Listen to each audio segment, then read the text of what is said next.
The dust swirled across the wooden boardwalk as Beatrice Porter stepped off the stagecoach, her chin held high despite the whispers that followed her like shadows. Eagle Pass, Texas, 1875, a town at the edge of civilization where the Rio Grande separated American ambition from Mexican resilience, and where Beatrice hoped to outrun the reputation that had dogged her all the way from Boston. Miss Porter, I presume. A thin, balding man with spectacles perched on the end of his nose approached her, ledger in hand. I'm Mr. Higgins, the schoolmaster. We've been informed of your arrival. The way he emphasized informed told Beatrice everything she needed to know. Her former employer in Boston had made good on his threat to warn any school that might hire her. She straightened her shoulders beneath her travel-worn dress. Yes, Mr. Higgins. I trust my credentials speak for themselves, regardless of whatever correspondence may have preceded me. Her voice was steady, refined, the voice that had gotten her into trouble for daring to speak when ladies were expected to listen. Mr. Higgins cleared his throat. Yes, well, your teaching experience is certainly adequate. However, I must make it clear that in Eagle Pass, we expect our schoolmistresses to exemplify proper decorum. The incident in Boston with the school board, the incident, Beatrice interrupted, was me suggesting that girls should learn mathematics beyond basic arithmetic. Hardly revolutionary, Mr. Higgins. Several passers-by slowed to observe the exchange, and Mr. Higgins's face reddened. This is precisely the sort of outspokenness that we cannot abide, Miss Porter. The school board has authorized me to offer you a probationary position only, with the understanding that any similar opinions will result in immediate dismissal. Beatrice bit the inside of her cheek to keep from telling Mr. Higgins exactly what she thought of his probationary position. She needed this job. Her savings wouldn't last more than a week at the local boarding house, and she had nowhere else to go. I understand perfectly, she said, the lie tasting bitter on her tongue. Very good. Report to the schoolhouse tomorrow at 7. I'll show you to Mrs. Winters's boarding house. He reached for her carpet bag, but Beatrice kept her grip firm. I can manage my own luggage, thank you. Another mark against her, she knew from the tightening of Mr. Higgins's mouth. Women were supposed to be delicate, helpless creatures. Beatrice Porter had never managed to be either. As they walked down Eagle Pass's Main Street, Beatrice felt eyes on her from every direction. The town was larger than she'd expected, with several saloons, a bank, general store, and even a small opera house announcing performances each Saturday night. The railroad had brought prosperity to this border town, along with a mix of cultures that surprised her. That there is the Silver Spur, Mr. Higgins said with disapproval, pointing to a bustling saloon across the street. You'll want to avoid that side of town entirely. No respectable woman ventures there. As if to punctuate his warning, the saloon doors swung open, and a man stumbled out, followed by raucous laughter. Beatrice averted her eyes as proper ladies should, but not before catching a glimpse of another man leaning casually against the doorframe, watching her with undisguised interest. He was tall, broad-shouldered, his face shadowed by a well-worn Stetson, but she could feel the weight of his gaze as surely as if he'd reached out and touched her. Something about the way he stood confident, unafraid, made her breath catch. Then Mr. Higgins pulled her along, and the moment passed. Mrs. Winters's boarding house was a two-story structure with a wide porch and strict rules that Mr. Higgins recited with evident approval. No male visitors, no returning after 8 in the evening, no alcohol, no loud conversations. Beatrice nodded at each pronouncement, wondering if she had traded one prison for another. Her room was small but clean, with a narrow bed, a bureau, and a small writing desk beneath the window that overlooked the dusty street. After Mr. Higgins left, Beatrice sat on the edge of the bed, removed her hat, and allowed herself a single moment of doubt. Perhaps Boston hadn't been so bad. Perhaps she should have swallowed her words, kept her head down, and no. She straightened her spine. She would not regret standing up for what she believed, even if it had cost her everything familiar. Even if Eagle Pass proved to be just as stifling as Boston, at least here she had a chance to start fresh. The next morning, Beatrice arrived at the schoolhouse a half-hour early, determined to make a good impression despite her probationary status. The small building needed attention. Dust coated every surface, and the books on the shelves were haphazardly arranged. She set to work immediately, her sleeves rolled up as she swept and organized. "Well, now, don't you look like a whirlwind?" Beatrice spun around, broom in hand, to find a man filling the doorway, the same man she'd glimpsed outside the Silver Spur. In the clear morning light, she could see him properly. Strong jaw darkened with stubble, eyes the color of the sky after a storm, and a mouth curved in a half-smile that suggested he found life generally amusing. He wore a gun belt slung low on his hips, and his clothes, while dusty, were of good quality. "The schoolhouse is closed until 8 o'clock, Beatrice said, lowering the broom and smoothing her skirt self-consciously. "Is that so?" He stepped inside anyway, removing his hat in a gesture that was polite but somehow failed to convey any actual deference. "I'm Will Anderson, Sheriff Will Anderson." Beatrice felt her cheeks warm.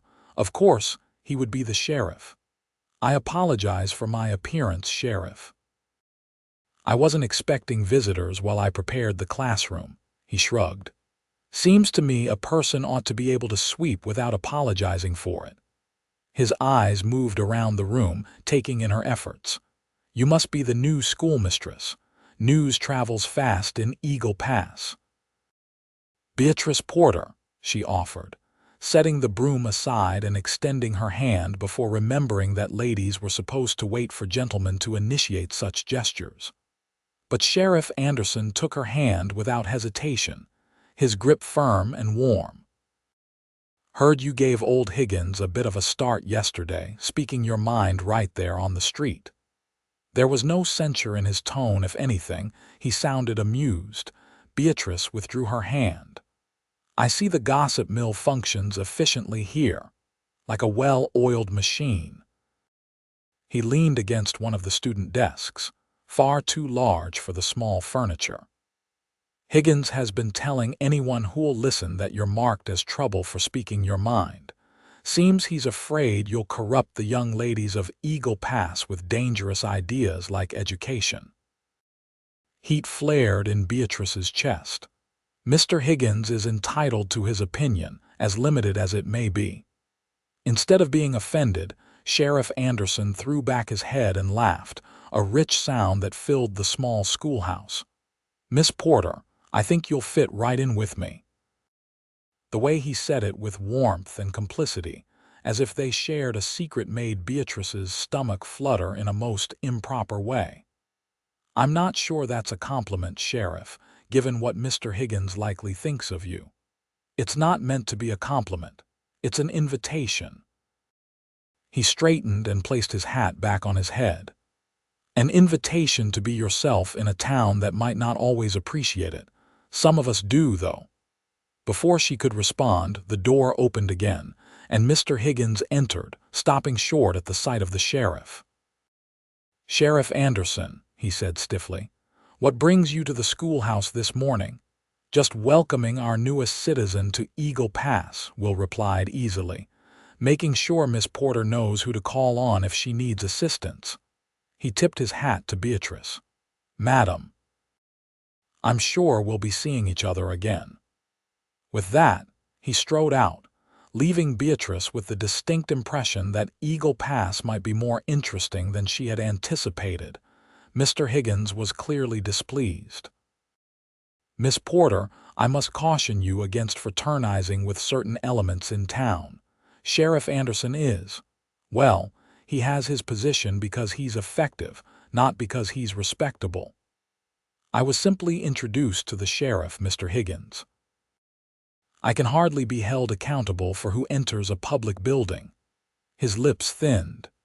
Your students will be arriving shortly.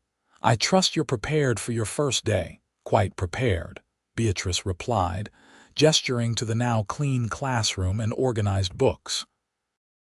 As if summoned by their conversation, children began filing into the schoolhouse, regarding Beatrice with curious eyes.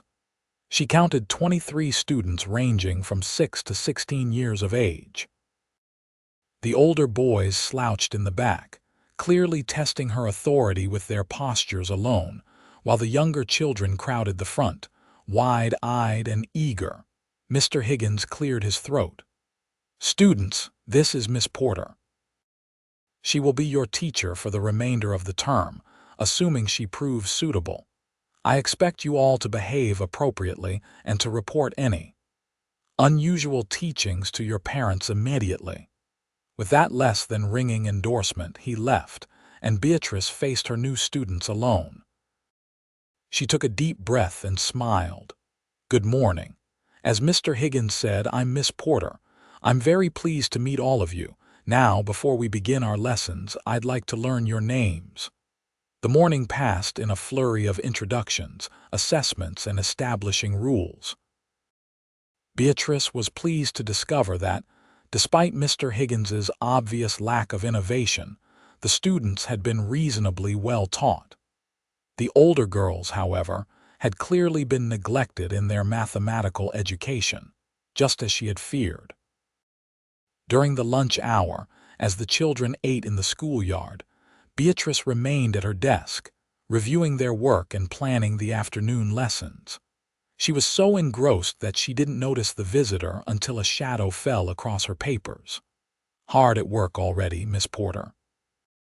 She looked up to find a well-dressed woman in her 40s standing before her desk, an appraising look in her shrewd eyes.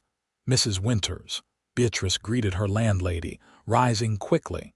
Is everything all right at the boarding house? Perfectly fine. Mrs. Winters waved a hand dismissively.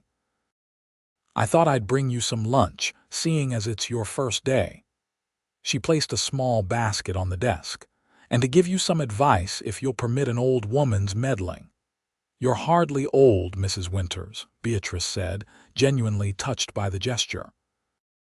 And advice is always welcome, though I reserve the right to consider it carefully. A smile cracked the woman's stern facade. Fair enough. I saw Sheriff Anderson leaving the schoolhouse this morning.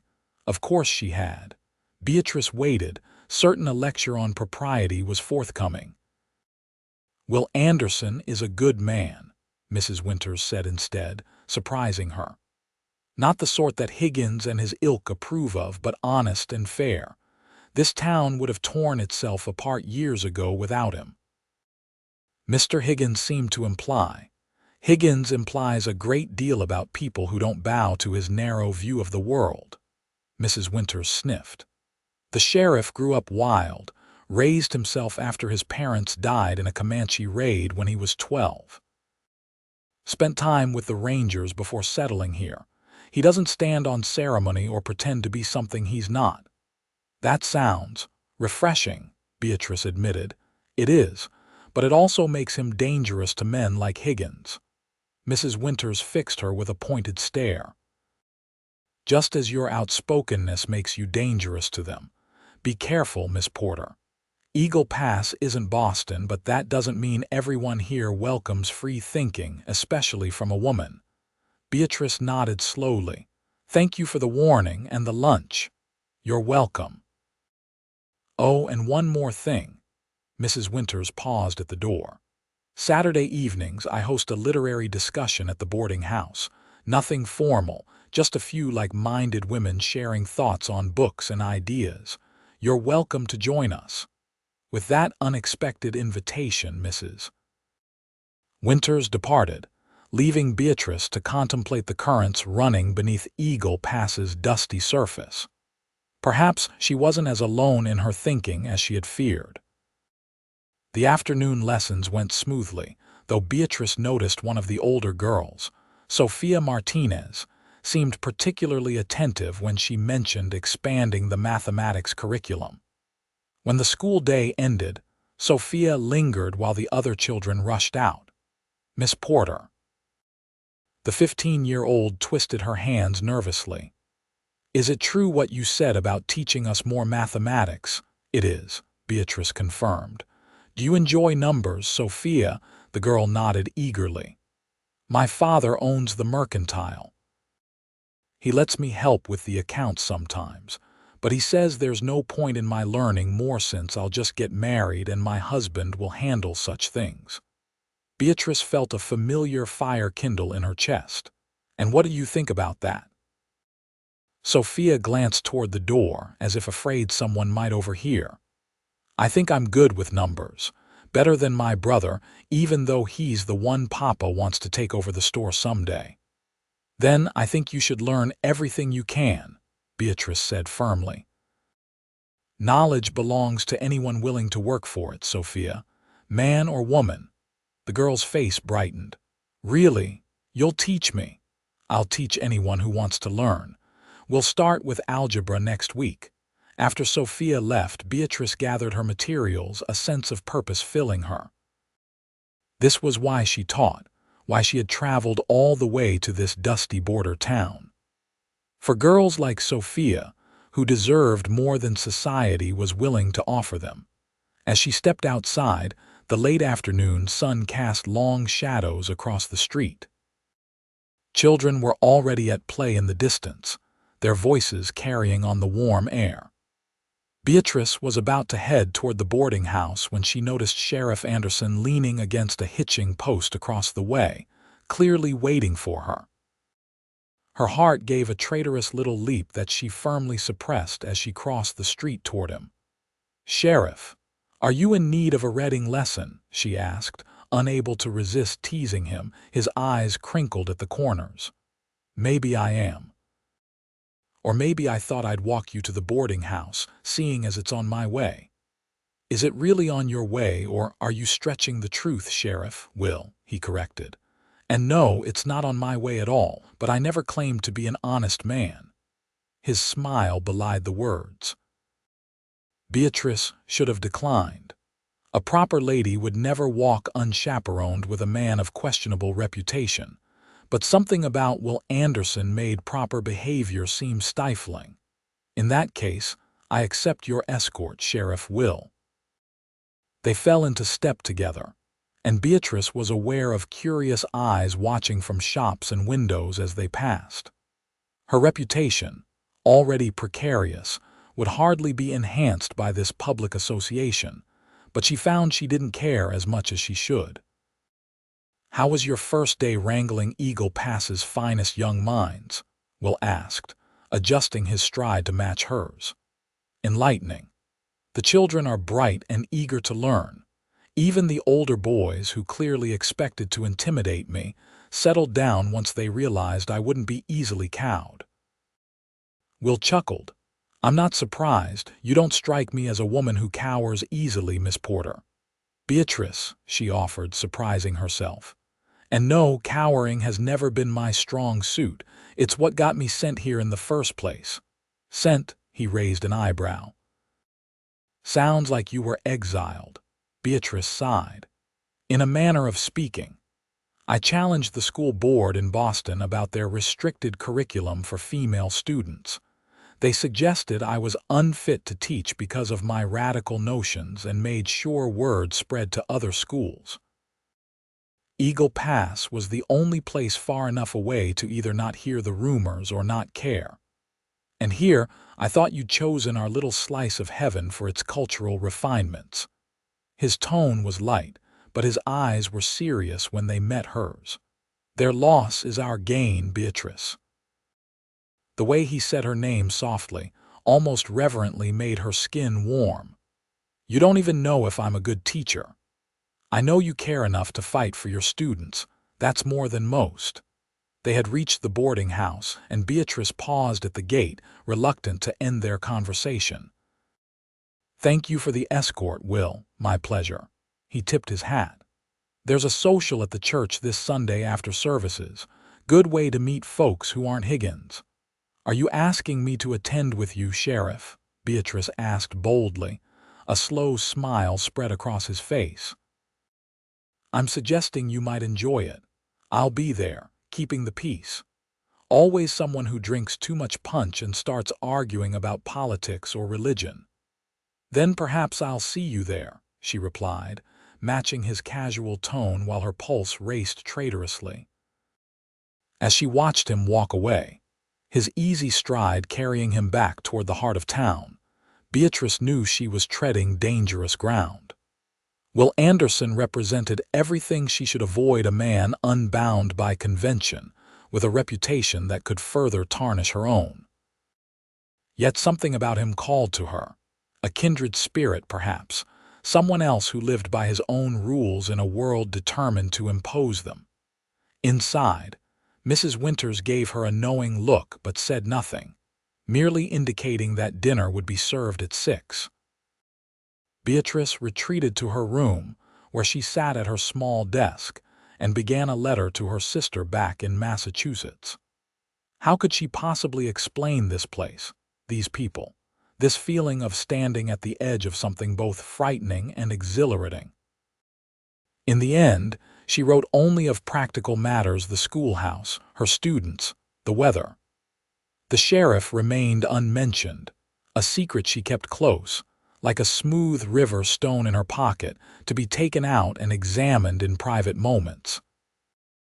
The remainder of the week passed in a blur of lessons, adjustments, and gradual acceptance. Mr. Higgins checked in daily, his thin lips pursed with disapproval when he discovered Beatrice teaching the older girls algebra, but even he couldn't deny that her students were engaged and learning. Saturday evening found her in Mrs. Winters's parlor, surrounded by 6 women of various ages, all clearly educated and opinionated.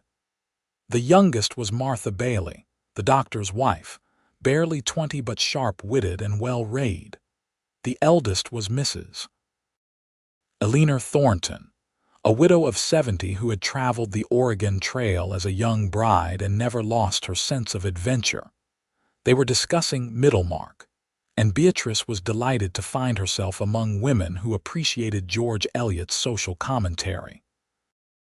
Dorothea's mistake was believing that intellect alone makes a suitable husband, Mrs. Thornton declared. The mind matters certainly, but a marriage must have passion, or it withers like a vine in drought. Martha Bailey blushed prettily. "Eleanor, you'll scandalize our new teacher." "Nonsense." Mrs. Thornton waved a hand dismissively. "Miss Porter isn't some delicate flower who faints at the mention of passion. Are you, my dear?" Beatrice smiled. "I believe in both intellectual and emotional compatibility in marriage, though I've seen precious few examples of either." "That's because you've been looking in Boston," said Nancy Wilson, the banker's sister and the only unmarried woman besides Beatrice. "Out here, people marry for all sorts of reasons, but rarely for position or family connections. Those luxuries belong to the East." "Speaking of eligible men," Martha said with a sly glance at Beatrice, "I hear Sheriff Anderson personally escorted you home on Monday."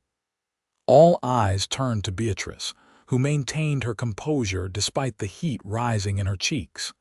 "The sheriff was kind enough to walk with me, yes. We had a pleasant conversation about the school." "Well, Anderson is more than pleasant to look at," Nancy remarked, causing several women to laugh and nod in agreement. "And unlike most men in this town, he actually listens when women speak." "He's been alone too long," Mrs. Winters observed.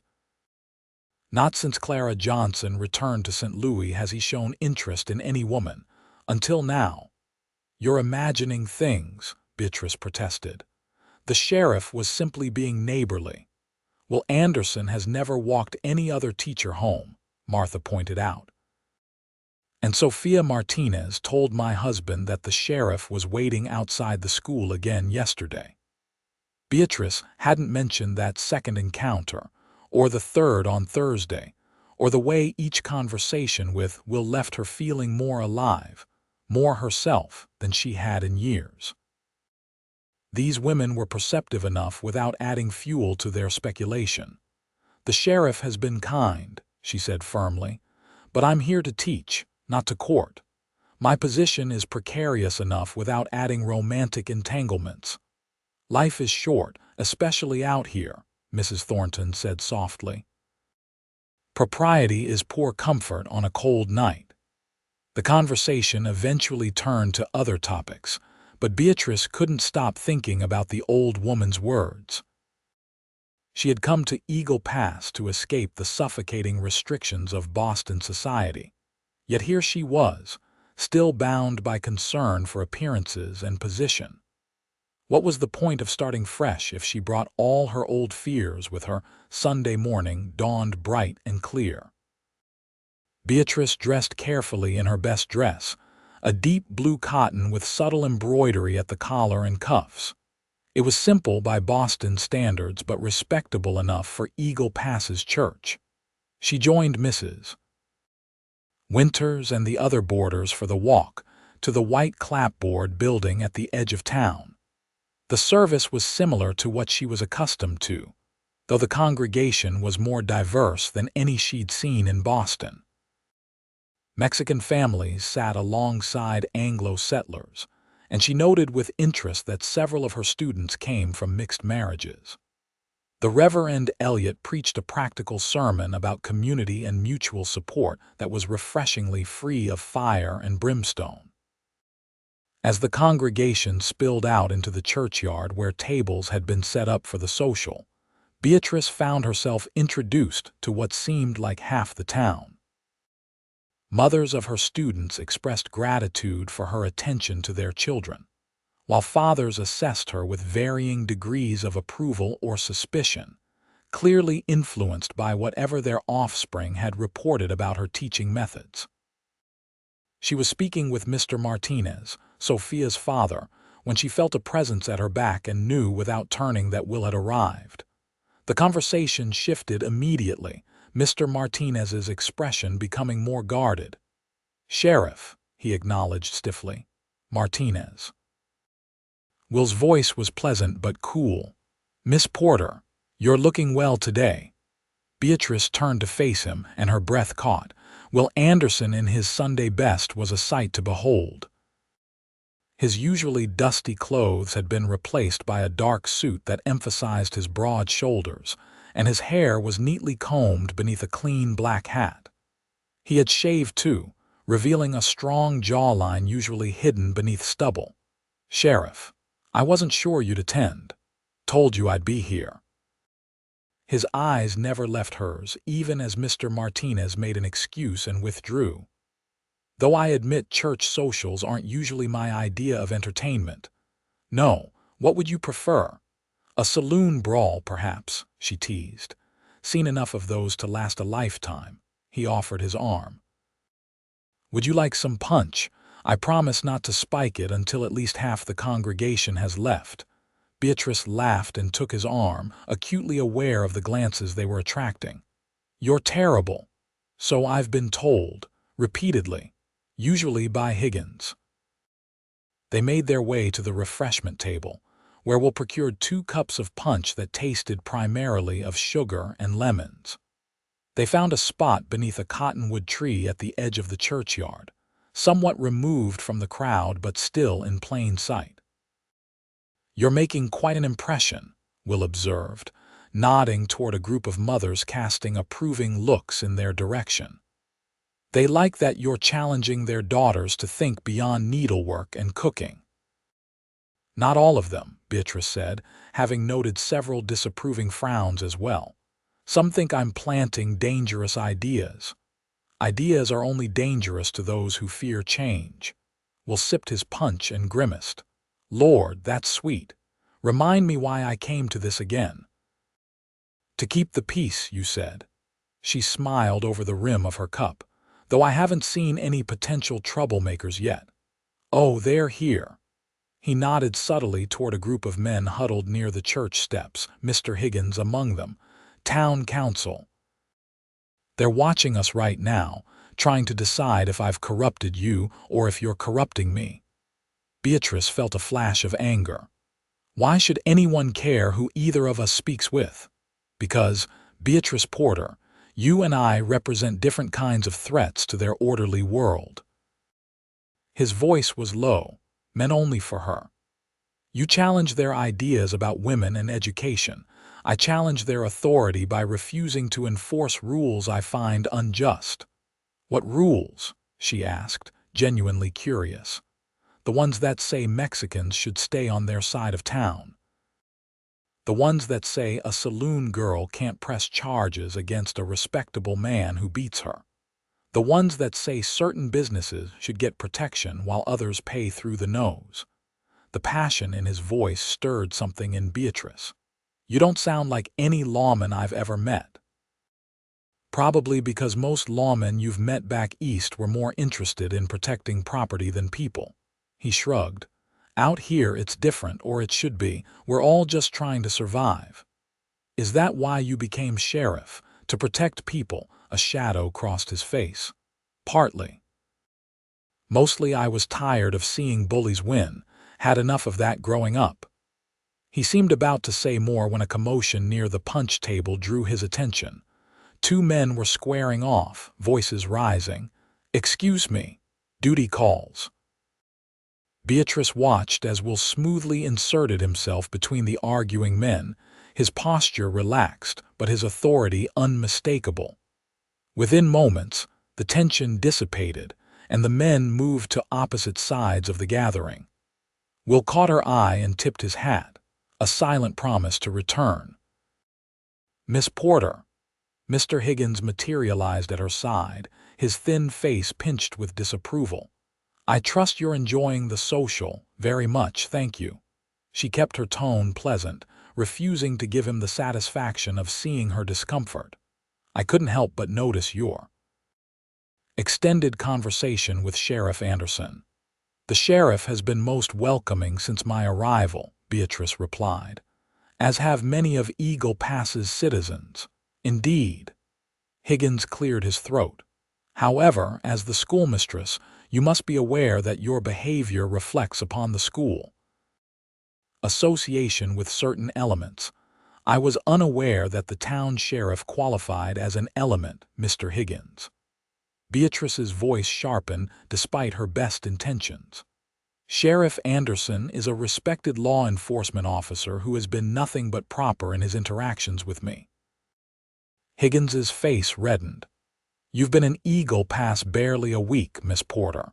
You know nothing of the sheriff's history or his methods. I strongly advise you to be more selective in your public associations." Beatrice had endured similar lectures all her life, well-meaning men warning her away from ideas, books, and people they deemed unsuitable. She had swallowed her retorts in Boston, nodded and smiled and silently raged, but she had not come all this way to continue that charade. "Mr. Higgins, I appreciate your concern, but I am quite capable of choosing my own acquaintances. Unless Sheriff Anderson's character poses a direct threat to my students, which I strongly doubt, my interactions with him are my own affair." Higgins's mouth opened and closed several times before he found his voice. "This is precisely the sort of defiance that makes you unsuitable for shaping young minds. I warned the board, but they were desperate after Mrs. Henley's departure." "Then perhaps you should dismiss me," Beatrice suggested calmly, though her heart raced. "If my friendship with the sheriff is so detrimental to the school." She had called his bluff, and they both knew it. There was no replacement teacher waiting in the wings, and the town needed the school open. "Consider this a formal warning, Miss Porter," Higgins said stiffly. "Your position remains probationary. Further inappropriate behavior will not be tolerated." With that, he stalked away, back straight as a ruler. Beatrice released a shaky breath. She had won this skirmish, but at what cost? If Higgins truly turned the school board against her, she would be without employment in a town where her options were severely limited. That looked intense. Will had returned, his expression concerned. "Higgins giving you trouble?" "Nothing I can't handle," she assured him, though her voice lacked conviction. Will studied her face. "He threatened your job because you were talking to me." It wasn't a question. Beatrice nodded reluctantly. "I'm sorry." Will's jaw tightened. "I didn't mean to cause problems for you." "You didn't. Mr. Higgins and his narrow views are the problem." She attempted a smile. "Besides, I was marked as trouble long before I met you, Sheriff. Still." He looked genuinely troubled. "Teaching means a lot to you. I shouldn't be the reason you lose that." "Are you suggesting we shouldn't speak to each other?" The thought made her chest ache unexpectedly. "No." His answer was immediate and firm.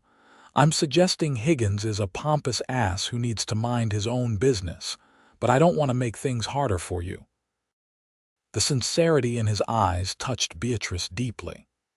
Here was a man who understood what her career meant to her, who didn't dismiss her work as a temporary diversion before marriage, as so many men had.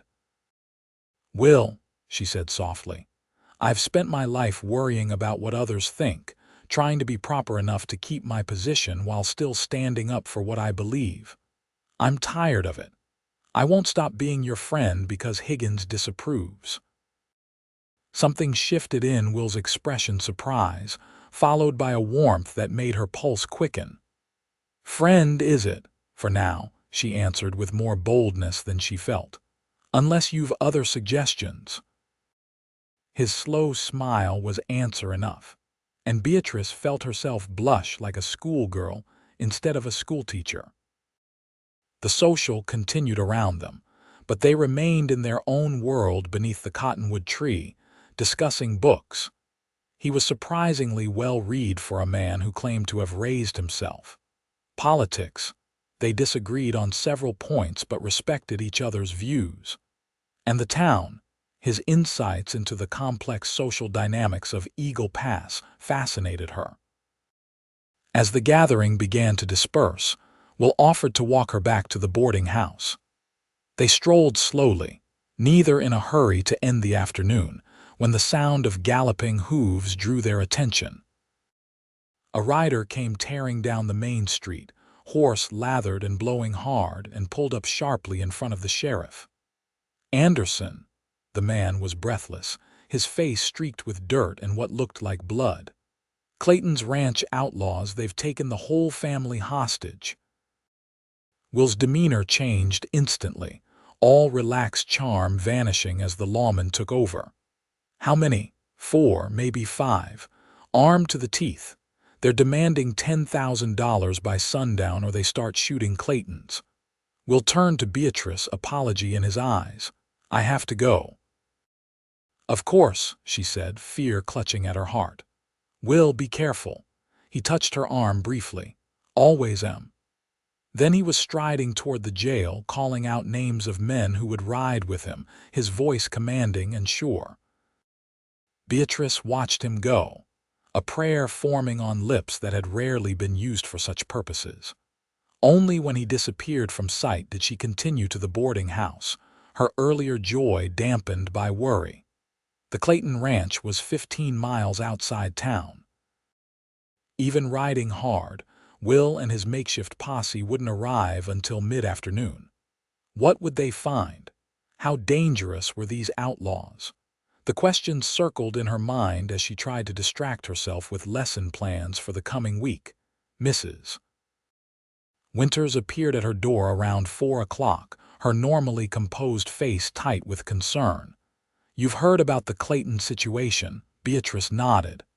"Sheriff Anderson left directly from the church social. Is there any news?" "Nothing yet." Mrs. Winters hesitated. "Miss Porter, Beatrice, I don't mean to pry, but I couldn't help noticing your closeness with the sheriff today." Here it comes, Beatrice thought. Another warning about propriety and reputation. "Well, Anderson is a good man," Mrs. Winters continued, surprising her. But his job puts him in danger regularly. It's not an easy life for a woman who cares for him. I barely know him, Beatrice protested weakly. Perhaps, but I recognize the look in your eyes when you speak of him. Mrs. Winters's expression softened. I had the same look once for my Jacob. He was a Texas Ranger before we married. Every time he rode out, I felt like my heart went with him. What happened? Beatrice asked softly. He took a bullet meant for a fellow Ranger in '58. Lived, thank the Lord, but couldn't ride with the Rangers anymore. That's when we opened this boarding house. She twisted her wedding band. I'm just saying, loving a man like Will Anderson requires courage. Different kind of courage than speaking your mind to Higgins, but courage nonetheless. I mean we're only. Beatrice stammered, unable to find words to deny what she was beginning to feel. Mrs. Winters patted her hand. I know, dear. It's early days yet, but life moves quickly out here and hearts even quicker. She stood. Dinner at 6, though I expect many will be too anxious to eat much until we hear about the Claytons. After she left, Beatrice sat motionless, Mrs. Winters's words echoing in her mind. Was she falling in love with Will Anderson after just a week of conversations? The very idea was absurd.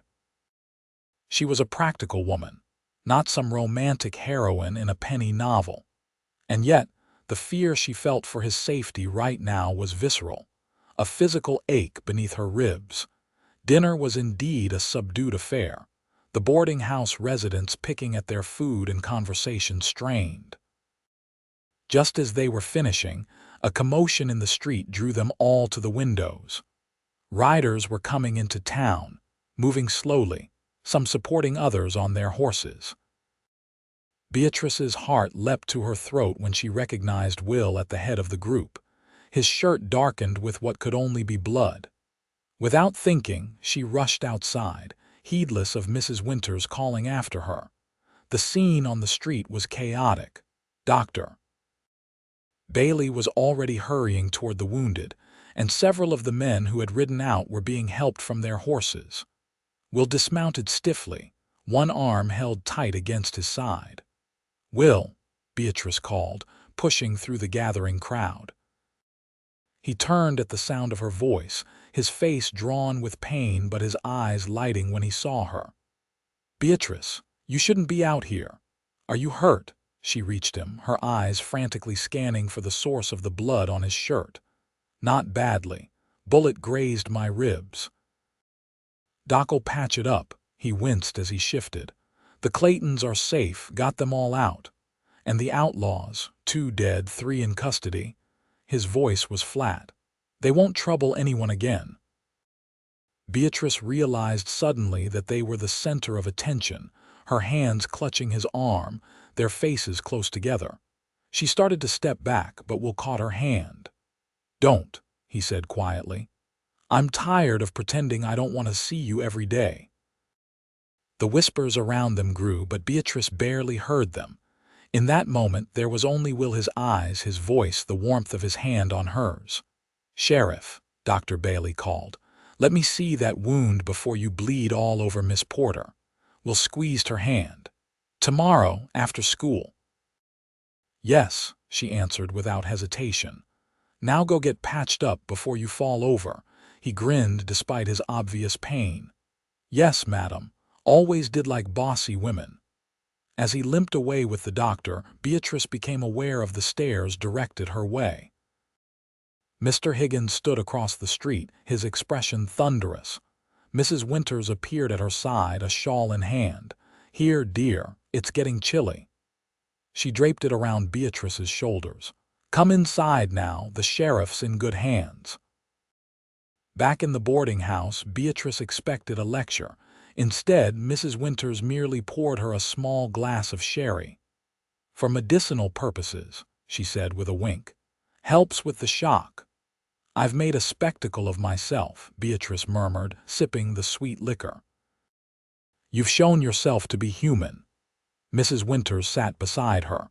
This town has seen far more scandalous things than a schoolteacher concerned for the sheriff's welfare. Mr. Higgins won't see it that way. Mr. Higgins, Mrs. Winters said with uncharacteristic sharpness, is a small man who believes his importance lies in controlling others, especially women. Do not give him that power, Beatrice. Beatrice looked up in surprise at the vehemence in the older woman's voice. Jacob and I came to Eagle Pass when it was little more than a trading post, Mrs. Winters continued. I've seen this town grow, seen good people build something from nothing. I've also seen men like Higgins try to impose their Eastern notions of civilization without understanding what makes this place special, which is freedom. The freedom to be judged by your actions, not your background or your gender or whether you follow every ridiculous social convention. She stood, smoothing her skirts. Now, get some rest. Tomorrow will bring its own challenges, I'm sure.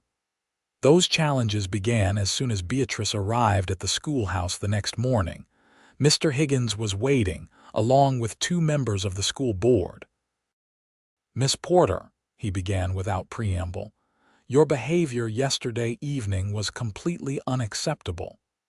Rushing into the street, embracing the sheriff in full view of the town. I did not embrace the sheriff, Beatrice interrupted. I was concerned for a friend who had been injured protecting this town. The nature of your relationship with Sheriff Anderson is precisely the issue, said Mr. Barton, one of the board members. A school teacher must be above reproach in her personal conduct. And what exactly is reproachable about showing concern for an injured man? Beatrice demanded, her patience wearing thin. It's not just yesterday, Mr. Higgins said. You've been seen walking with him, conversing privately at the church social, so I'm to have no friends in Eagle Pass. No conversations with anyone of whom you disapprove. Beatrice's voice rose despite her efforts to remain calm. I have conducted myself with complete propriety, Mr. Higgins. I have not violated any terms of my employment. Your contract specifies moral conduct, Mr. Barton reminded her. And caring about others is now immoral. Beatrice looked each man in the eye. Gentlemen, I understand your concerns, but I will not apologize for being human, nor will I agree to isolate myself from the community I'm meant to serve. If that means my position here is untenable, then I will tender my resignation. The third man, who had remained silent until now, finally spoke. That won't be necessary, Miss Porter. Mr. Fleming was older than the others, his weathered face kind but firm. I've observed your teaching this past week. The children are learning more than they have in months. My granddaughter can't stop talking about algebra, of all things. He turned to his colleagues. We hired Miss Porter to teach, and by all accounts, she's doing that exceptionally well. Her personal associations, provided they don't interfere with her duties, are her own business. Mr. Higgins sputtered. Fleming, you can't possibly. I can and do. Fleming's voice hardened. This board will not dismiss a qualified teacher over gossip and outdated notions of propriety. Not while I'm chairman. Beatrice could have embraced the old man. Instead, she merely said, Thank you, Mr. Fleming. I assure you that my students' education remains my highest priority. See that it does. He nodded curtly. Gentlemen, I believe we're done here. Miss Porter has a class to teach. As they filed out, Fleming paused at the door. Miss Porter, a word of advice, if I may. Eagle Pass is changing. Some embrace that change, others resist it. Tread carefully. I always do, Mr. Fleming. No, he said with a knowing smile, you don't. That's why you're exactly what this town needs. Good day. The morning's confrontation left Beatrice shaken but resolute. She taught with extra vigor that day, determined to prove Fleming's faith in her was well placed. When the children filed out at day's end, she remained at her desk, preparing lessons for the following day and trying not to watch the clock. The sound of boots on the wooden steps made her heart leap, but she kept her head down, pretending absorption in her work until Will's shadow fell across her desk. "Miss Porter," he said formally, though his eyes danced with mischief. "I hope I'm not interrupting." She looked up, taking in his appearance. He wore his usual attire, but his movements were careful, betraying his injury. "Sheriff Anderson, how are you feeling?" "Like I got shot," he grimaced. "But Doc Bailey says I'll live. May I sit? Standing's not my favorite activity at the moment." Beatrice gestured to the chair beside her desk, reserved for parent conferences. "Of course. Should you even be up and about?" "Probably not." Will settled into the chair with a suppressed wince. "But I wanted to see you. Heard Higgins and the board paid you a visit this morning." News traveled fast indeed. They did. "It seems our friendship has caused quite the stir." "Beatrice." Will leaned forward, his expression serious. "I meant what I said yesterday. I'm tired of pretending, but I don't want to make your life harder. You know what Mr. Fleming said to me today?" She smiled at his questioning look. "He said I'm exactly what this town needs because I don't tread carefully. Perhaps it's time we both stopped worrying so much about what others think." Will's answering smile was slow and warm. "That sounds like a fine idea." "In that case, would you allow me to court you properly, Miss Porter? Dinner at the hotel restaurant, walks in the evening, all above board and respectable like—" Beatrice felt a bubble of joy rise in her chest. "I would like that very much, Sheriff Anderson." "Good." He reached across the desk and took her hand. "Because I've been half in love with you since you stood up to Higgins your first day in town, and I'm fairly certain the feeling is only going to grow." His honesty took her breath away. There was no guile in Will Anderson, no games or hidden motives. He spoke his mind just as she did, consequences be damned. "Half in love already," she teased, though her voice trembled slightly. "You're certainly direct. Life's too short not to be." His thumb traced circles on her palm, sending shivers up her arm. "Out here, people die young. Indians, outlaws, disease, accidents, any day could be your last. Makes a man think about what matters." "And what matters to you, Will?" His eyes held her steadily. "Truth, justice, making a difference. And finding someone who understands that's someone to build a life with, not just exist alongside." Beatrice swallowed hard. No man had ever spoken to her so openly about such things, certainly not so early in an acquaintance. Yet it felt right, as if they'd known each other much longer than a mere week. "I've always wanted more than existence," she admitted. "In Boston, they called me difficult because I wanted purpose, meaning. Women aren't supposed to seek such things." "Well," Will said, his eyes crinkling, "you were marked as trouble for speaking your mind. I said you'd fit right in with me. Seems I was right." "So far," she agreed, smiling. "Though I reserve judgment until after our first dinner together. You might snore or have terrible table manners." Will laughed, then winced, pressing his free hand to his injured side. "Fair enough. Tomorrow night, 6 o'clock. "Tomorrow night," she confirmed. He stood reluctantly, still holding her hand. "I should go. Deputy Wallace can only handle things for so long before someone starts a riot." Beatrice walked him to the door, conscious that they were visible from the street but no longer caring. At the threshold, Will turned to her, his expression suddenly uncertain. "I'm not good at waiting," he confessed. "Never have been. So I'm going to ask permission for something that's probably too forward." Her pulse quickened. "What might that be?" "May I kiss you, Beatrice Porter? Just once to tide me over until tomorrow." She should say no. They were standing in the doorway of her schoolhouse, visible to anyone passing by. It was scandalous, improper, potentially ruinous. "Yes," she whispered. Will's hand came up to cup her cheek, his touch gentle as if she might break. He leaned down slowly, giving her time to change her mind, and then his lips were on hers, warm and firm and perfect. The kiss was brief but tender, a promise rather than a demand, and when he pulled away, Beatrice felt as if something fundamental had shifted within her. "Until tomorrow," he murmured. She could only nod, watching as he walked away, his stride somewhat stiff but his shoulders squared with characteristic confidence. That evening at the boarding house, Beatrice half expected disapproving glances or whispered comments. Instead, she found herself the recipient of knowing smiles from the other boarders and an approving nod from Mrs. Winters. "Sheriff Anderson walked you home again?" Martha Bailey asked innocently at dinner. "He visited the schoolhouse," Beatrice corrected, keeping her tone neutral despite the warmth in her cheeks. "How is his injury?" Mrs. Thornton inquired. "My late husband took a bullet in the side once. Terrible business." "He seemed to be healing well," Beatrice replied, grateful for the change of subject. "The Claytons were at my husband's office today," Martha said. Mrs. Clayton was beside herself with gratitude.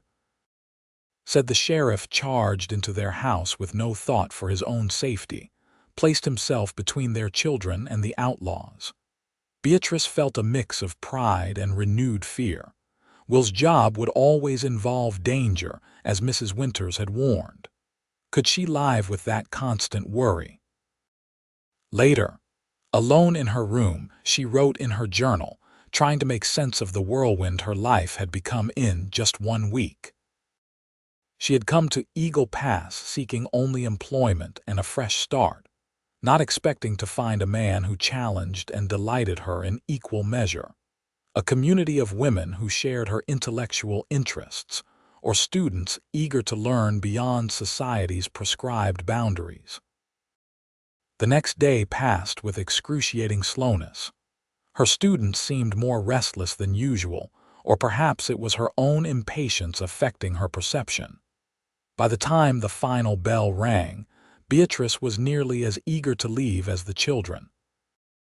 She hurried back to the boarding house to prepare for dinner, selecting her best dress, a deep green silk she'd brought from Boston, hoping there might be some social occasions in Eagle Pass worthy of it.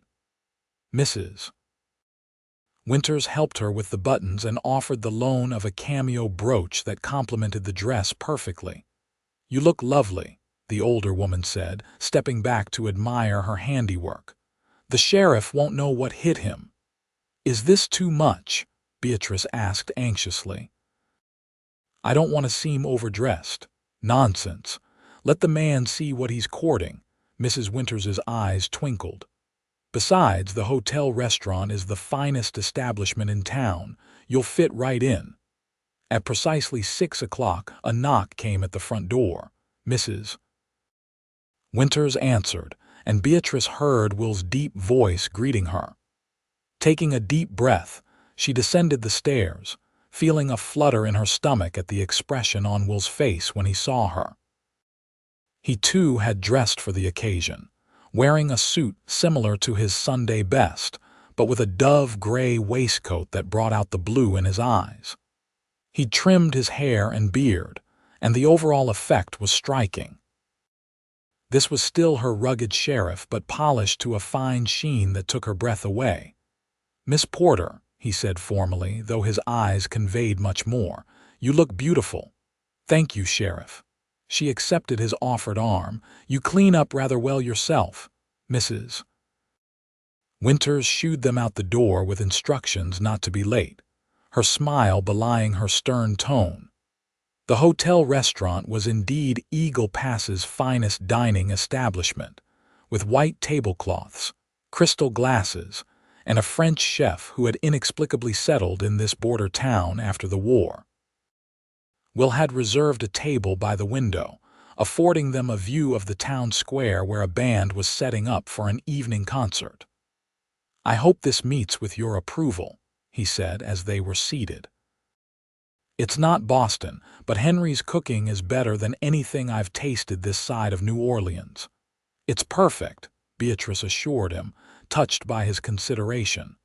"Though I'm surprised such a place exists in Eagle Pass." The railroad brings all sorts through here, Will explained. Businessmen, politicians, wealthy ranchers. The hotel caters to those who expect certain comforts. Most nights I'd rather have a simple meal at the cantina, but for special occasions. His eyes held hers meaningfully. The meal was indeed excellent, the wine surprisingly good, and the conversation flowed easily.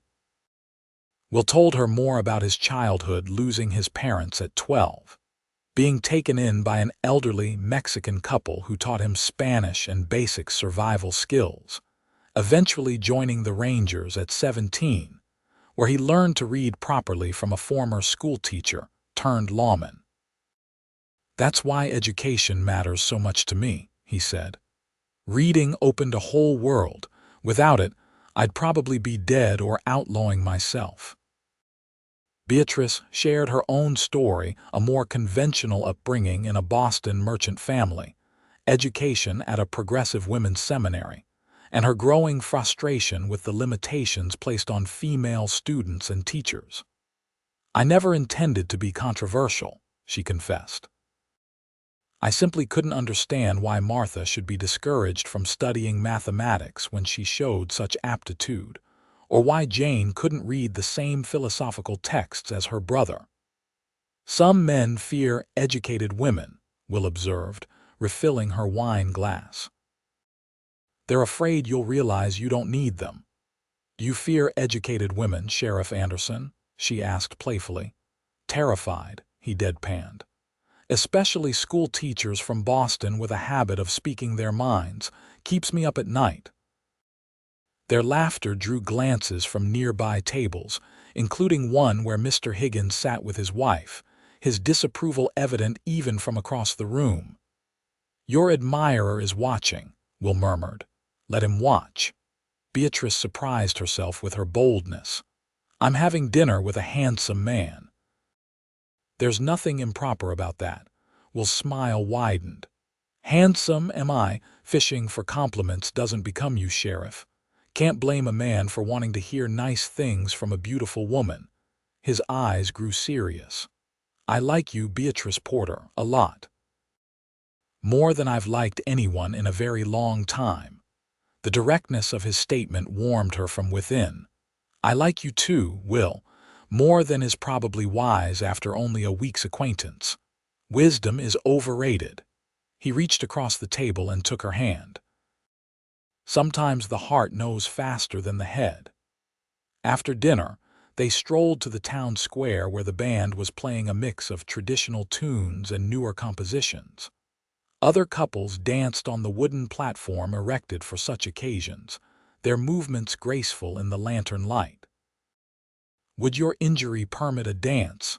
Beatrice asked. Will grimaced. Doc Bailey would have my hide, but I'll risk it for one dance with you. He led her onto the platform, placing one hand at her waist while the other held hers. The band was playing a waltz, and Will guided her with surprising grace for a man who claimed to prefer saloons to social events. You dance well, she observed. Don't sound so surprised. His eyes crinkled with amusement. Rangers occasionally attended formal events. I learned out of necessity. As they moved together, Beatrice became aware of the stares they were attracting, some curious, some approving, some decidedly not. She caught a glimpse of Sophia Martinez watching with wide, delighted eyes, while nearby, Mr. Higgins stood with his arms crossed, mouth set in a thin line. Everyone's watching us, she murmured. Let them, Will replied, drawing her slightly closer. They'll talk regardless. Might as well give them something worth talking about. The music ended too soon, and Will led her from the platform, his hand at the small of her back. They walked slowly back toward the boarding house, reluctant for the evening to end. Would you like to see the stars? Will asked suddenly. There's a spot by the river not far from town, best view you'll ever see. It was improper, of course, to go alone with him after dark to a secluded location, but Beatrice was tired of propriety dictating her every choice. I would love to see the stars. Will's horse was tethered near the hotel, a magnificent sorrel gelding who nuzzled his master's shoulder in greeting. Will helped Beatrice mount, then swung up behind her, his arms encircling her waist as he took the reins. The intimacy of the position sent a shiver through her that had nothing to do with the cooling evening air. They rode for perhaps 15 minutes, following the Rio Grande, until Will reined in at a small clearing on a bluff overlooking the river. The moon silvered the water below and above. The stars blazed in a display Beatrice had never seen in Boston, where city lights and coal smoke dimmed the night sky. "Oh," she breathed as Will helped her dismount. "It's beautiful. Told you." He spread his coat on the ground and gestured for her to sit. "Best view in Texas."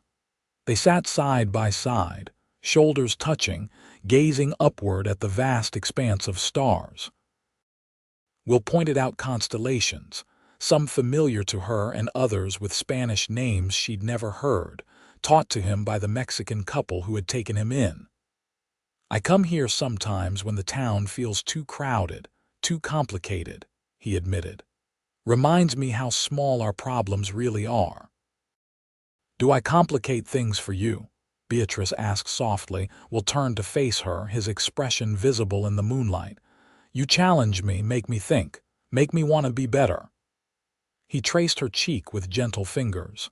"That's not complication, Beatrice. That's life." She leaned into his touch, all pretense of propriety forgotten. "I've never met anyone like you, Will Anderson. You make me feel."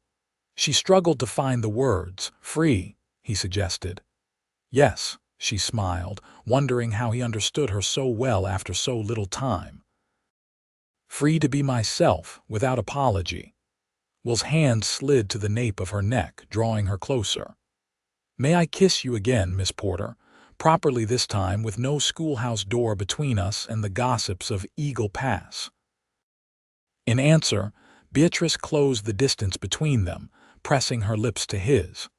This kiss was different from their first, deeper, more confident.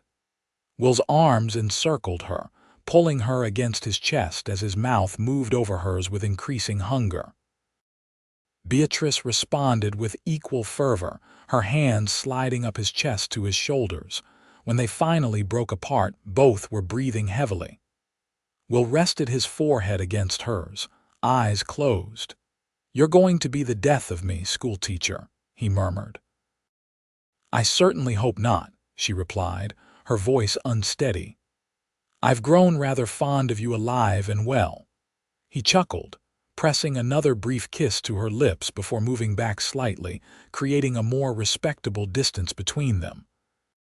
"Much as I'd like to keep kissing you until sunrise, I did promise Mrs. Winters to have you home at a reasonable hour." Beatrice sighed. "I suppose that's wise. I do have school tomorrow." The ride back to town was quiet, both lost in their own thoughts.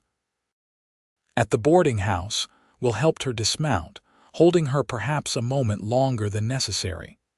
"Thank you for a lovely evening," Beatrice said formally, aware of Mrs. Winters watching from the window. "My pleasure."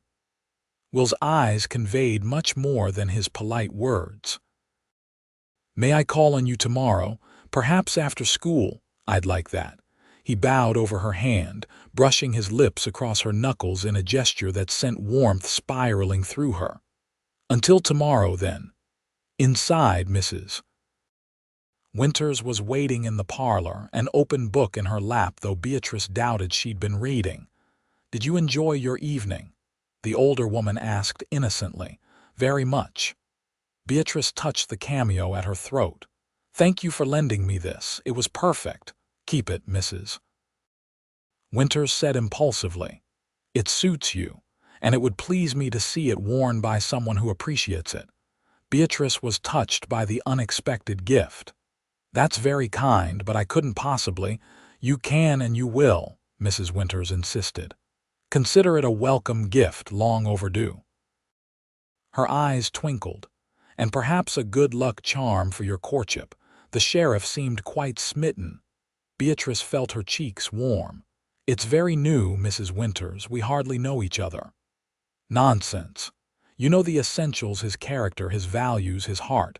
The rest is just details." She marked her place in her book and stood. "Now, off to bed with you.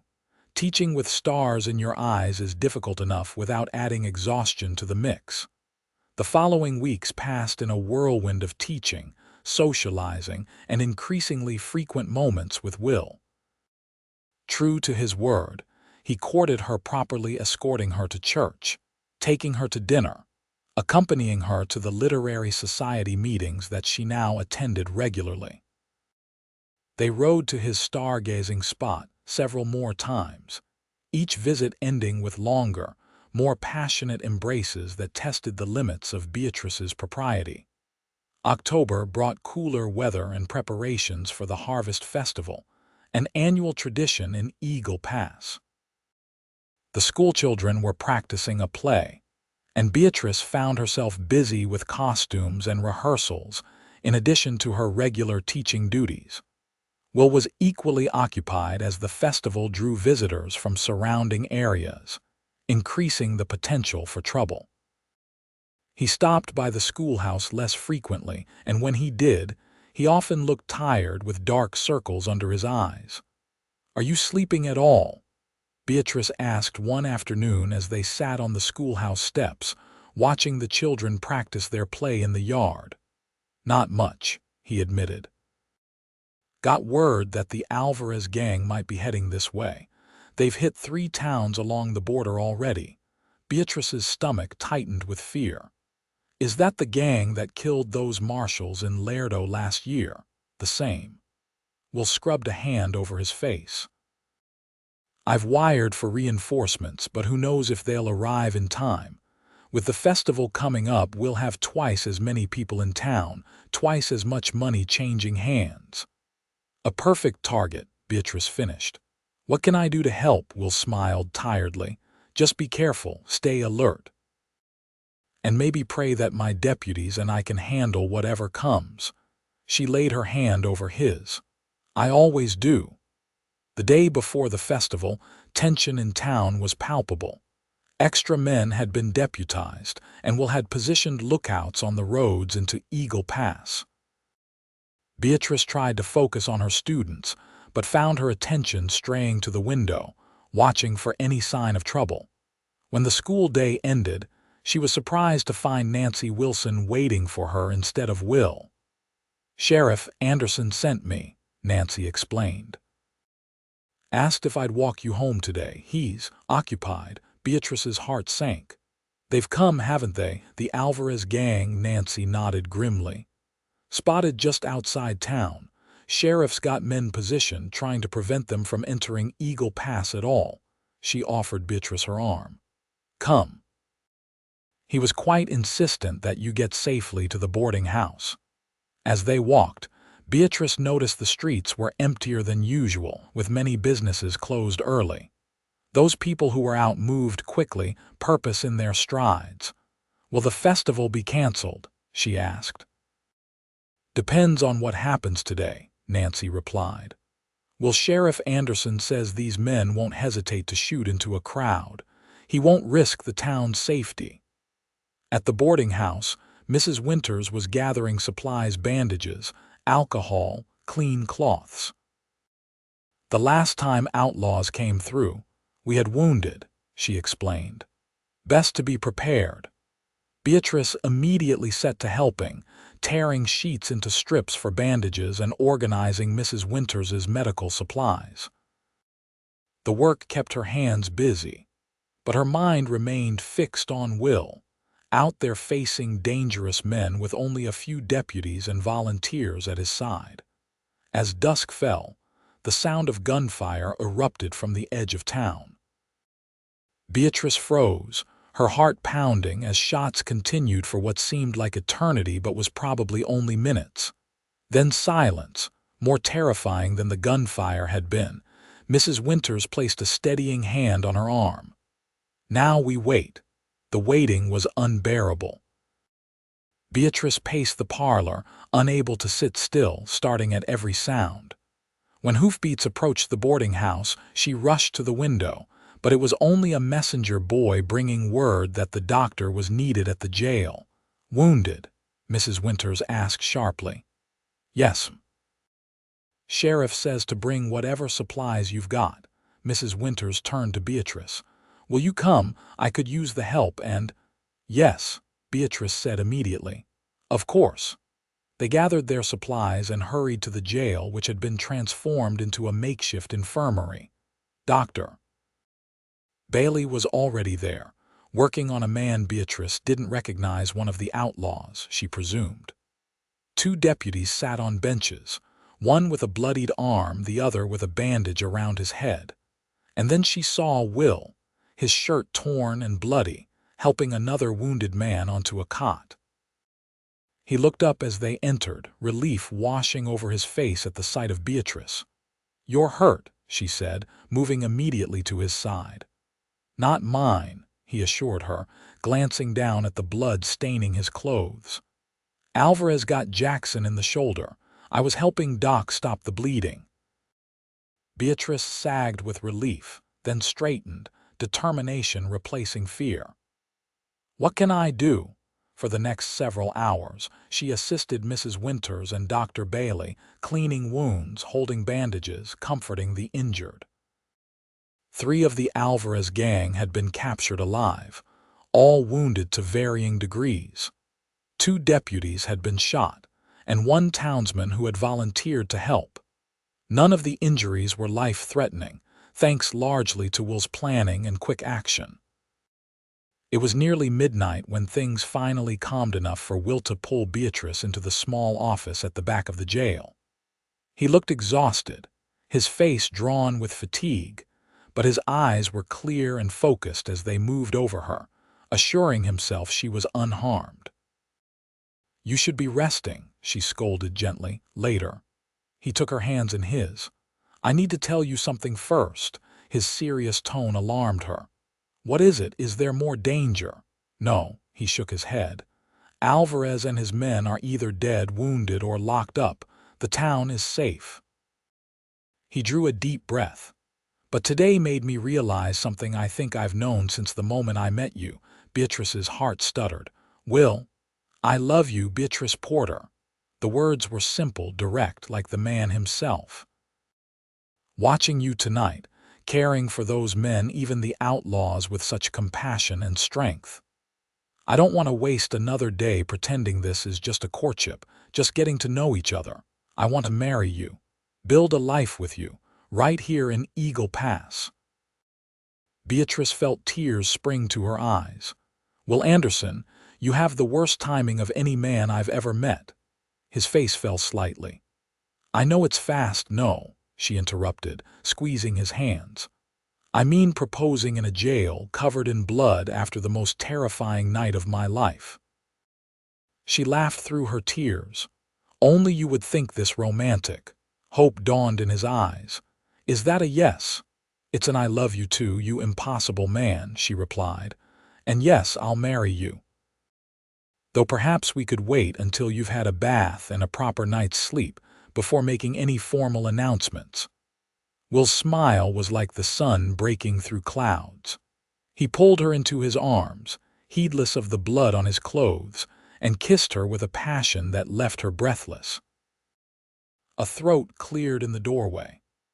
"I see the patient is recovering nicely," Dr. Bailey observed dryly. Will released Beatrice but kept an arm around her waist. "Doc, just explaining to Miss Porter that the danger has passed." "Indeed." The doctor's eyes twinkled. "Is that what they're calling it these days? Well, explanations aside, Sheriff, you need rest. Those ribs you didn't injure 2 weeks ago have been sorely tested today." Beatrice turned to Will accusingly. "You told me you weren't hurt." "I'm not," he protested. "Just a little sore." "He took a punch from Alvarez that would have laid a lesser man flat," Dr. Bailey informed her. "Now, Miss Porter, if you would be so good as to ensure the sheriff actually goes home and rests, I would consider it a personal favor." "I'll see to it," she promised. Will grumbled, but allowed Beatrice to lead him out of the jail after leaving instructions with his remaining deputy. The streets of Eagle Pass were quiet now, the earlier panic replaced by an exhausted calm. Will's house was on the edge of town, a small but well-kept cabin that reflected its owner's practical nature. "You should go back to the boarding house," Will said as they approached his door. "People will talk." "People already talk," Beatrice reminded him. "Besides, Mrs. Winters knows I'm with you. And you heard Dr. Bailey, someone needs to make sure you actually rest." Inside, the cabin was simple but comfortable, with a main room containing a stone fireplace, a kitchen area, and a small table with 2 chairs. A doorway led to what Beatrice presumed was the bedroom, though propriety kept her from looking too closely in that direction. "Sit," she commanded, pointing to a chair. "I'll make some tea." Will complied with suspicious readiness, confirming her suspicion that he was more injured than he admitted. While the water heated, she found a basin and cloth and gently cleaned the blood from his face and hands. He submitted to her ministrations with closed eyes, the tension gradually leaving his shoulders under her touch. "You're good at this," he murmured. "I helped at a hospital during the war," she explained. "Just for a few months before my father decided it was unsuitable for a young lady." Will captured her hand, pressing a kiss to her palm. "You're remarkable, Beatrice Porter, and I'm the luckiest man in Texas." After ensuring he drank his tea and ate a little bread and cheese she found in his cupboard, Beatrice reluctantly prepared to leave. Dawn was not far off, and while her reputation might survive helping tend the wounded, spending the night at the sheriff's cabin would be a different matter entirely. "Will you come to the festival tomorrow?" Will asked as he walked her to the door. "Assuming it's not canceled." "Of course." She smoothed his hair back from his forehead. "Now sleep. That's an order." He caught her around the waist, pulling her close for one more kiss. "I like it when you're bossy." "So you've mentioned, Mrs. Winters was waiting up when Beatrice finally returned to the boarding house, her knowing expression suggesting she had a fairly accurate idea of what had transpired. "The sheriff is resting," Beatrice reported, "though he's more injured than he lets on." "Men usually are, Mrs. Winters replied sagely. "Something else you want to tell me, dear?" Beatrice touched the cameo at her throat, a smile spreading across her face. "He asked me to marry him, and you said yes, of course." "I did." Mrs. Winters embraced her warmly. "I'm delighted for you both. Though I'll miss having you at the boarding house." "I haven't even given notice at the school yet," Beatrice protested, laughing. "Details." The older woman waved a hand dismissively. "Now get some rest. Tomorrow will be busy, especially if the festival proceeds as planned." The Harvest Festival did indeed go forward the next day, the town's relief at the Alvarez gang's defeat transforming the event into a celebration of survival. Will, looking somewhat recovered after his night's rest, was treated as a hero, receiving handshakes and backslaps from the same townspeople who had once regarded him with suspicion. Beatrice watched proudly as he modestly deflected praise, insisting that his deputies and the town volunteers deserved equal credit. When he finally made his way to her side, the crowd parted knowingly, smiles replacing the whispers that had once followed them. "Miss Porter," he greeted her formally, though his eyes conveyed a more intimate message. "You look lovely today." "Thank you, Sheriff." She took his offered arm. "Are you feeling better?" "Much." His hand covered hers where it rested on his arm. "Especially now that you're here." They strolled through the festival, stopping to watch the children's play, performed with more enthusiasm than polish, admiring craft displays and sampling food from the various stalls. Will bought her a ribbon for her hair, a deep blue that matched her eyes, and Beatrice purchased a hand-carved wooden box for him to keep his sheriff's badge in when off duty. As the afternoon waned, Will grew increasingly nervous, checking his pocket watch repeatedly. "Are you expecting trouble?" Beatrice asked, concerned. "No, nothing like that." He ran a finger under his collar. There's something I need to do." Before she could question him further, he led her to the center of the square where the band was setting up for the evening dance. To her surprise, the musicians fell silent as they approached, and the crowd began to gather around them. "Will," Beatrice murmured, suddenly conscious of all the eyes upon them. "What's happening?" Will turned to face her, taking both her hands in his. His expression was solemn, but his eyes danced with excitement. "Beatrice Porter," he began, his voice carrying across the now hushed square. "Last night I asked you to marry me in a jail cell, covered in blood and grime, with outlaws cursing in the next room." A ripple of laughter went through the crowd. Beatrice felt her cheeks heat as she realized what he was doing. "You deserved better," Will continued. "You deserve romance and beauty and public declarations, so I'm giving you one now in front of the whole town." To Beatrice's astonishment, he dropped to one knee, still holding her hands. From his pocket, he produced a small ring with a single pearl set in gold. "I love you," he said simply. "You were marked as trouble for speaking your mind, and I said you'd fit right in with me. I was right. We fit. And I'm asking you, here in front of everyone, to be my wife." Beatrice was aware of Mrs. Winters dabbing at her eyes, of Sophia Martinez watching with clasped hands and a dreamy expression, of Mr. Higgins standing stiffly at the edge of the crowd. But all she really saw was Will looking up at her with such love and hope that her heart felt too full for her chest. "Yes," she said, loud enough for everyone to hear. "Yes, Will Anderson, I will marry you." The crowd erupted in cheers as Will slipped the ring onto her finger and rose to kiss her. Propriety be damned. The band struck up a lively tune, and soon other couples joined them in an impromptu dance of celebration. Later, as the sun set over Eagle Pass and lanterns were lit around the square, Beatrice and Will stood apart from the festivities, watching the town they both loved come alive with light and music. "Are you happy?" Will asked, his arm around her waist. Beatrice leaned her head against his shoulder, the pearl on her finger catching the lamplight. "Happier than I ever thought possible. Who would have imagined that being sent to the edge of civilization in disgrace would lead to this?" "I like to think we would have found each other somehow," Will mused. "Some things are just meant to be. Like a troublemaking schoolteacher and a rule-bending sheriff. Exactly like that." He kissed her temple. The perfect match. They were married 2 months later in the church, with Mrs. Winters giving the bride away and Deputy Wallace standing as Will's best man. Mr. Fleming had convinced the school board that a married teacher was acceptable given Beatrice's exceptional abilities, so she continued teaching, though now she walked home each day to the small cabin at the edge of town that she shared with Will.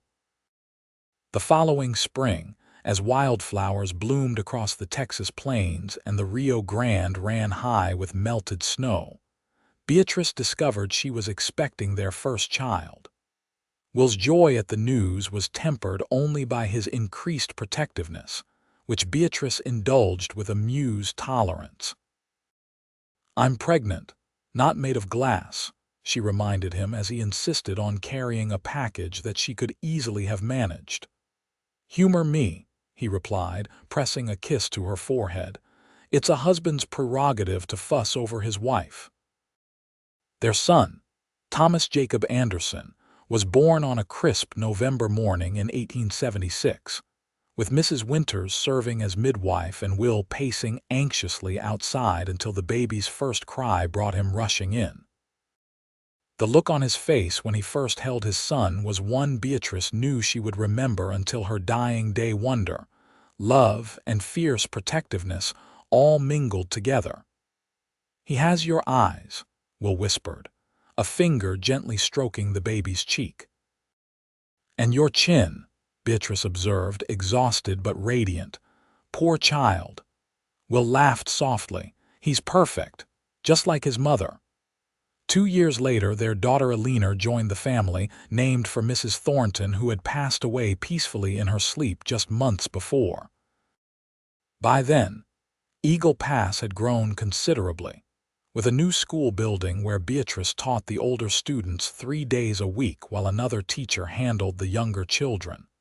Will remained sheriff, though he now had 3 full-time deputies and less need to personally face down every threat.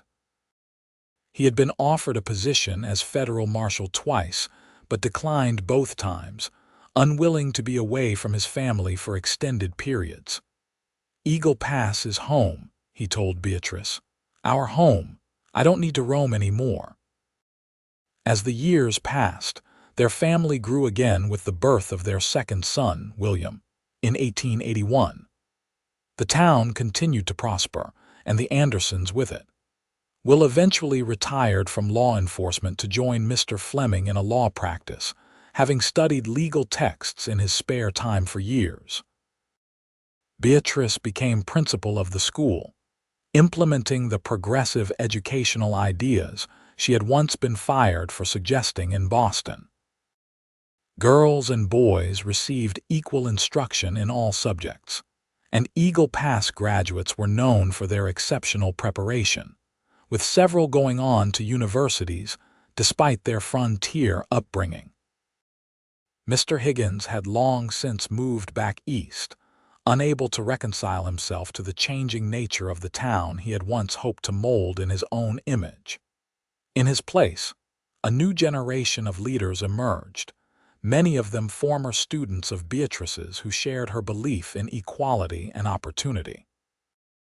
On their 20th wedding anniversary, Will surprised Beatrice by taking her back to their stargazing spot by the river. The town had expanded in that direction, but the bluff remained undeveloped, now part of a small park dedicated to the memory of those who had defended Eagle Pass during the Alvarez gang's attack. "Remember the first time I brought you here?" Will asked as they sat side by side, gray now beginning to streak his hair and fine lines marking the corners of her eyes. "How could I forget?" Beatrice smiled at the memory. "I was scandalized by my own boldness." Will laughed, the sound as rich and warm as it had been 20 years earlier. "You were never as proper as you pretended to be, schoolteacher. I saw through you from the start." "Is that so?" She raised an eyebrow in the gesture their children called her teacher look. "And what did you see, Sheriff?" A woman who longed for freedom. To speak her mind, to make a difference, to love without constraint. He took her hand, his thumb brushing over the pearl ring he had given her, now accompanied by a simple gold band. "I saw my future, though I didn't know it then." Beatrice leaned against him, drawing his arm around her shoulders. Above them, the stars were as bright as ever, constants in their ever-changing lives. "You ever regret it?" she asked quietly. "Settling for a troublemaking teacher instead of some biddable girl who wouldn't argue with your every decision?" Will tipped her chin up, his eyes serious in the moonlight. "Beatrice Anderson, I have never settled for anything in my life, and certainly not for you. You were precisely what I wanted, a partner, not a possession. Someone who challenges me, supports me, loves me as I am. Even when I'm difficult, especially then." He kissed her gently. "You were marked as trouble for speaking your mind. I said you'd fit right in with me. I was right then and I'm still right now. We fit. We always have." Beatrice knew it was true. From that first meeting in the schoolhouse to this moment under the stars, 20 years later, they had fit together like pieces of a puzzle neither had known was incomplete until they found each other. "I love you, Will Anderson," she said simply. "Troublemaker that you are." "And I love you, Beatrice Anderson," he replied. "Difficult woman that you are." In the distance, Eagle Pass gleamed with lamplight, a town transformed from the dusty border settlement she had arrived at so long ago. much as she herself had been transformed from a disgraced Boston teacher to a respected educator, beloved wife, and mother.